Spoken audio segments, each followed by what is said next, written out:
Hi everyone, it's Jessica here and welcome to my very first video for 2021.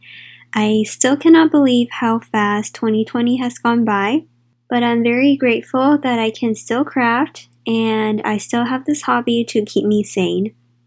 Today's card is a little special because it is a New Year's card and I rarely create any of those. But 2020, it has really sucked for a lot of people.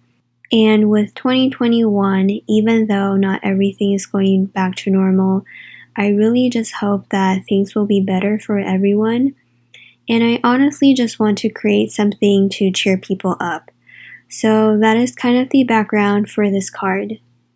Here I have a landscape die cut, and I actually use watercolor cardstock because I want to do the ink smooshing technique today.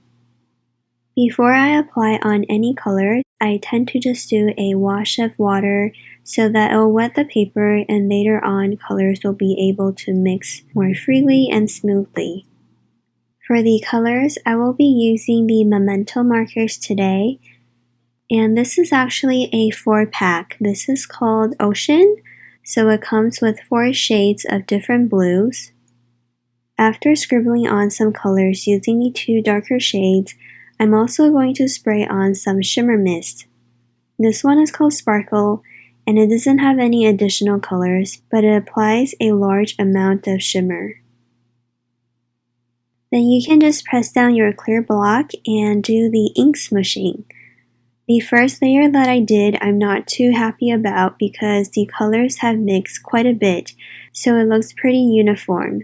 But I can always dry the die cut piece with a heat tool and also apply additional layers, which is what I did. After repeating the process for several times, I have a pretty dark panel. It has a lot of layers of inks, it has some shimmer, it has different texture.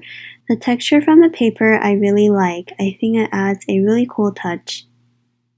Then I basically follow the same steps for my second die cut panel, but this time I did use some lighter colors, the 2 other markers from the 4-pack. To add even more interest, I decided to also splatter on some ink droplets.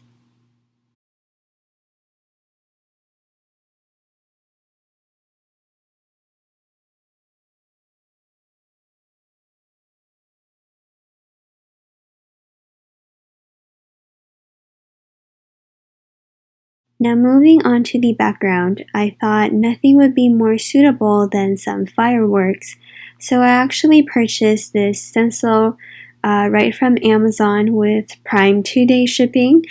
Yeah, I have no fireworks stencil in my stash, but this is basically what I got. I think overall it was just okay. Some of the cutouts are really tiny, so even with the small dauber that I was using, I couldn't really get into the tiny areas and apply the ink there. I also noticed that for this stencil, I had to use kind of like a pouncing motion and not the very familiar circular motion of swiping ink that we're all used to. I think it's just the quality of the stencil, it wasn't that great, but I was still able to get some really shimmery fireworks using the Delicata Golden Glitz ink pad. I really like the effect of blending shimmery ink pads, so if you have any of the Delicata ones or even the Brilliance ones, you could also try ink blending with those. Finally, for the sentiment, I use a stamp and die set called A Wish for Everything from Stampin' Up!, adhere to my card, and basically assemble all the pieces to complete today's project. Thank you so much for watching. Even if you don't create New Year's cards, I hope you can still learn some of the techniques from today's video. I hope you'll have a wonderful day and have a wonderful year ahead. And I'll catch you guys next time. Bye!